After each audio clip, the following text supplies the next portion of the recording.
Just a quick bit of housekeeping before we proceed further. If you're going to make things weird, if you're going to ruin the vibes, don't. Woman. So, hi, I'm LadyJenevia, and on my channel I talk about entertainment media. As I previously stated in other Bridgerton coverage, we will be going through the source material book of the next Bridgerton season during this off-season we are now entering. Following the pattern of the prior seasons, it will presumably be another 2 years before we see Bridgerton Season 5, which will be about the Francesca and Michaela love story, which is a loose adaptation, presumably a loose adaptation, of the Bridgerton book, When He Was Wicked. During the off-season that led up to Bridgerton Season 4, I did a series of videos going through An Offer from a Gentleman, which was the source material book for that season. It was a way of looking at the material and considering what could or should be maintained or altered. There's a communal speculation that can happen between myself and the people in the comments of those videos, and there's bound to be even more speculation to be had as we repeat this experience for When He Was Wicked and Bridgerton Season 5, due in part to the decision to gender bend the primary love interest of the central Bridgerton character who is up next to have their turn in the spotlight. In today's video, I'm going to be quickly going over part 1 of this book, which is more of a refresher than anything else. Part 1 is the first 4 chapters of this book and has varying amounts of overlap with anything and everything we have already seen play out of the not a love triangle, but Francesca and her 2 loves thus far on the show. We will do a bit of a compare and contrast of how the timeline and series of events differ and vary from book to screen, and this will be a warm-up before we get into part 2, which is the rest of the book. I do not have a set timeline of how often I will be circling back to this book during the off-season, but if you want to make sure that you never miss out on one of my uploads, you are welcome to join the free tier of my Patreon so that you will never miss when I am uploading a new video. Each month I also post a wrap-up on there, which is accessible to the free members, to give you an overview of what I published in the month that just wrapped up, as well as offer a glimpse at some of what I'm planning on reviewing, or at the very least watching in the upcoming month. The April to May transition was a bit messier because I will be away for a fair bit during May, so I have had to pre-record multiple videos, including this video you are watching right now. Part 1 takes place in March of 1820 in London, England, whereas Part 2 picks up in March 1824, 4 years after. The chapters are always either in Michael Stirling or Francesca Bridgerton Stirling's perspective, or a mix of the two. Chapter 1 is in Michael's POV, and we learn that he fell in insta-love with Francesca 36 hours before her wedding to John. It was at a supper celebrating their impending nuptials. Different from the show's lore, which did not have Michaela falling in insta-love with Francesca and deeply yearning for her for all of the years that followed.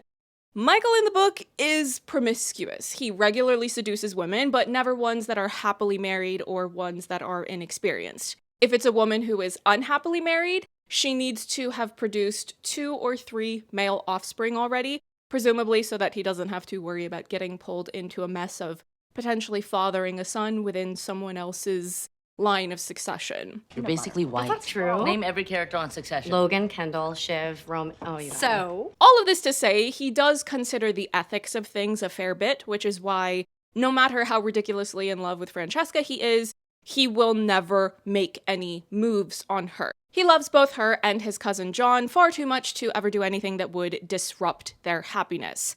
The trio is currently at Kilmartin House in London, as opposed to the big Kilmartin home up in Edinburgh, where the 2 men had grown up together. Francesca and John are considering what to do for their 2nd wedding anniversary. That is yet another reason why some book readers were surprised that John died on the show during season 4, because there is a longer timeline of Francesca and John being married in the book before that happens, whereas you have Francesca and John meet, fall in love, and get married in season 3, only for him to all of a sudden die in season 4. Now, apparently there is supposed to be a 2-year time jump between season 4 and 5, whereas in the book, as I already stated, part 1 and 2 are separated by 4 years. Francesca asks Michael what he thinks she and John should do for their anniversary, and he suggests that they go up to the Kilmartin home up in Scotland. The conversation unfolds in such a way that Francesca seems to be trying to urge Michael to find a wife. She seems to be interested in playing matchmaker, but Michael doesn't want her to do that, and he looks at John to try to get John to urge Francesca to not do this, which John does do. He gently tells Francesca to stop. If you squint, you can see a certain similarity to what we saw play out on the show, where Francesca was playing matchmaker by trying to introduce Michaela to eligible men of the ton. Michaela doesn't want her to do that, and John tells Francesca to not do that. The reasons and dynamics are different, though, as Michael doesn't want to be romantically set up with anyone because he only has eyes for Francesca, and Michaela doesn't want to be romantically set up with eligible men because, presumably, she is not attracted to men. Technically speaking, they have never had Michaela outright say this on the show, that she is only attracted to women, but it is heavily implied in the subtext of her story thus far. Unless we learn otherwise in season 5, I would assume that she is only attracted to women. That being said, this one example could be a good reference for how season 5 might approach their adaptation. You maintain certain plot beats from the book, but modify them to suit the differences in characterization, as well as this gender swap for the Bridgerton love interest of this season. Francesca wants to go for a walk and suggests that the three of them all go together, but John suggests that she and Michael go without him, as he has an appointment that evening regarding parliamentary business, and he's been feeling rather odd all day. A bad headache. We all know what that means. Michael and Francesca leave after John says that he will ask a valet to wake him in time for his appointment. Chapter 2 switches to Francesca's POV. She describes Michael as being the dearest man, a horrible flirt, the best friend John ever had before John married her. And now she regards Michael as her close confidant as well.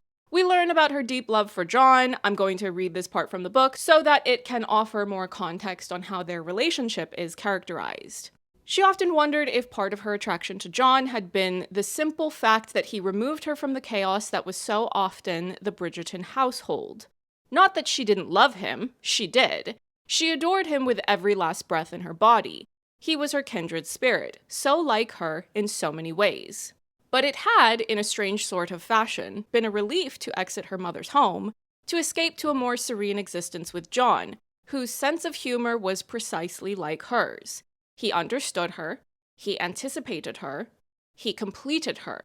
It had been the oddest sensation when she'd met him, almost as if she were a jagged puzzle piece finally finding its mate. Their first meeting hadn't been one of overwhelming love or passion, but rather filled with the most bizarre sense that she'd finally found the one person with whom she could completely be herself. It had been instant. It had been sudden. She couldn't remember just what it was he'd said to her, but from the moment words first left his lips, she had felt at home.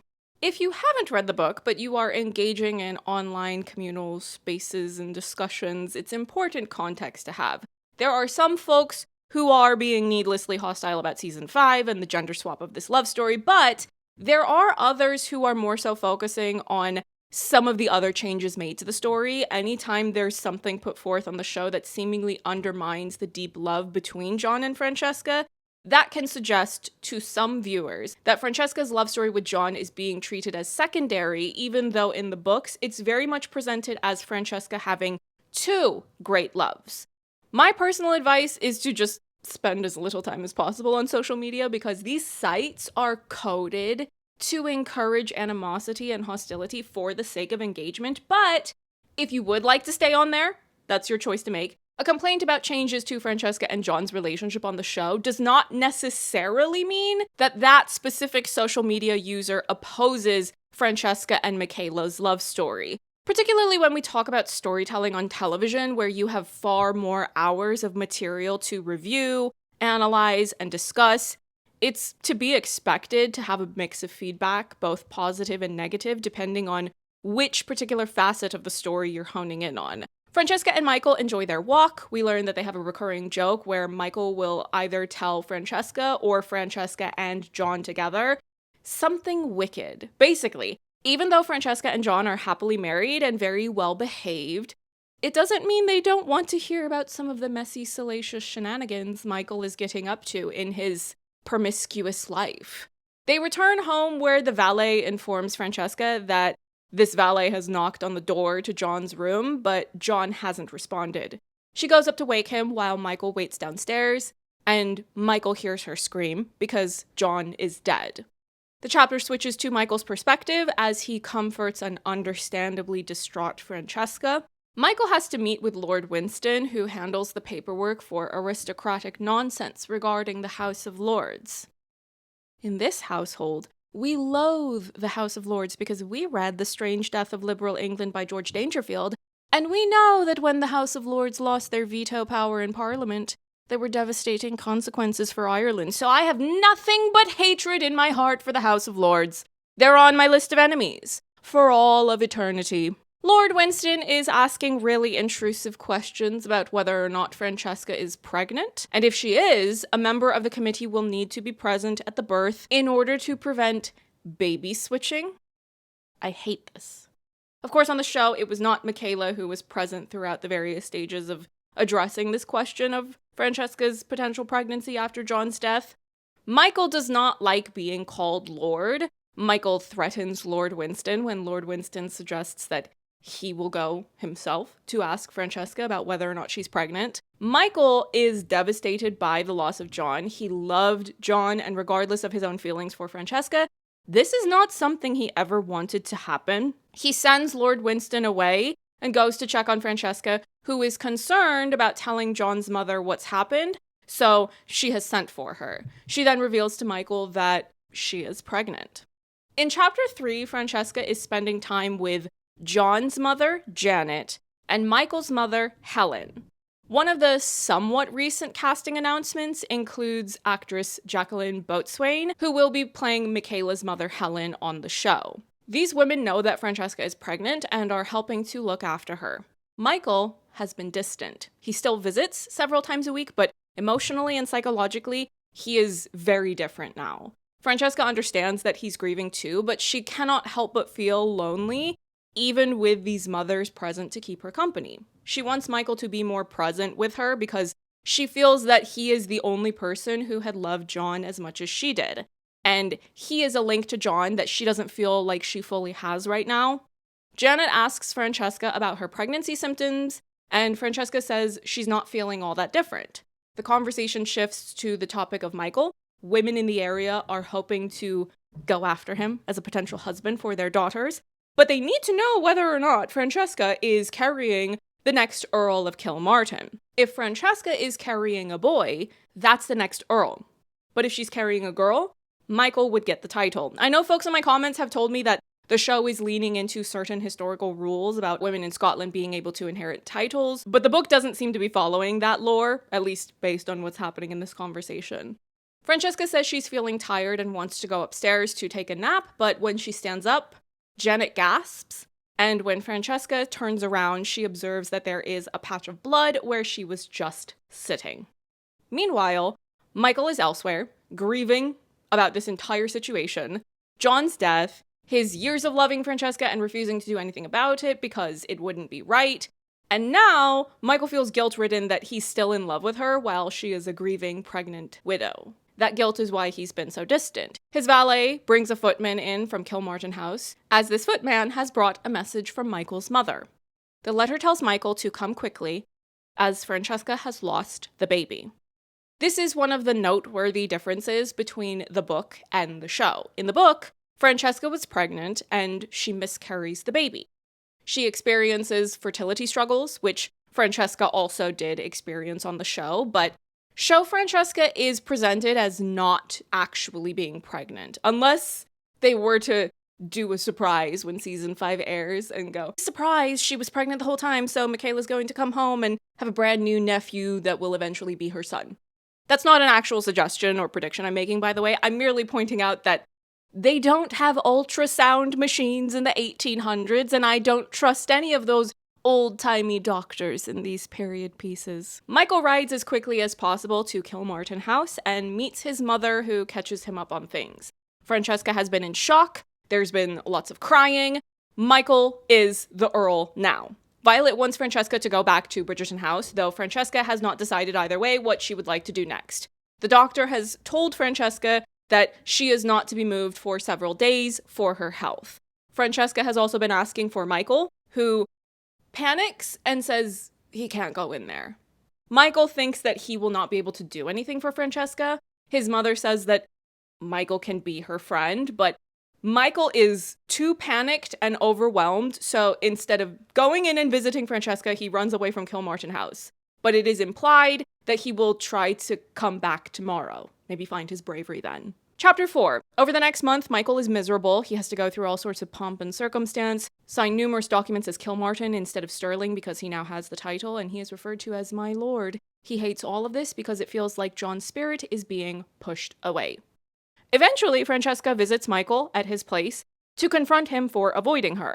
She points out that he was her closest friend, and now she feels like she doesn't know him. He tries to claim that he doesn't know about miscarriages, and she would be better off talking about that issue to a woman. I don't want to rehash the entire argument, conversation, this back and forth they have, but I will pull out a couple of details. One is that Francesca says to Michael, "I needed you, I still do." That's a good line. If we try to imagine what the Francesca and Michaela reunion will look like in Season 5, Episode 1, there is a good possibility that things are going to escalate quickly, emotionally speaking. If and when they are alone, or at least have enough privacy to be able to speak to each other quietly without being overheard by other members of the Ton, that's the type of line that could work well in that sort of reunion conversation. Francesca asked Michaela to stay and help her. Michaela agreed to stay, and then she ran off not long after. If Francesca says to Michaela, "I needed you, I still do," that sounds like a moment to me with a capital M. Lesbian pudding? There are some naysayers that are not going to be won over, regardless of what approach you would take to doing Season 5, but I do think that there is room to win over some of the people who are floating somewhere in the middle of this discourse about this particular storyline in the Bridgerton universe. If you do things like add in specific details, such as memorable lines or exchanges from the book, regardless of the changes that are inevitably going to happen because of this gender swap, I believe that there will be some fans of the source material that will notice those sorts of references and are likely to appreciate that those efforts have been made. Whether or not that exact line gets used in the show, I am merely pointing it out as one example of a broader concept that I think would work well in the approach to adapting the source material. Now, I'm not married to the source material. Most of the fictional source material books that I cover on YouTube are ones that I am very open to making changes to, or I will sometimes insist beforehand that things absolutely need to be altered for the film adaptation. Usually I'm talking about films because the cinema is my priority. Michael tries to comfort Francesca, but things take a turn when she says to him, "The baby was to have been yours in a way too." She adds that the baby would have needed a father and it would have had to be Michael because no one else knew John the way that he did. Michael more or less gets triggered by this. He's telling Francesca that he's not John. He cannot and will not be John. Francesca can't ask him to do that. Things go south quickly and Francesca opts to leave, but not before telling Michael that perhaps they shouldn't see each other for a while. Be careful what you wish for, Francesca. Michael is so guilt-ridden over how badly this exchange went with Francesca that Michael makes a decision. He finds his valet and asks him, "What do you think of India?" That's where Michael runs off to after this. They haven't told us where Michaela has run off to on the show. I do wonder whether or not they will show us any footage of her and where she went when she ran away. They've never shown us India on the show, even when it was Indian main characters, because apparently their story was not a priority. We have to watch a 0 out of 10 storyline about mines instead. Throw that storyline in the bin. You don't even exist to me!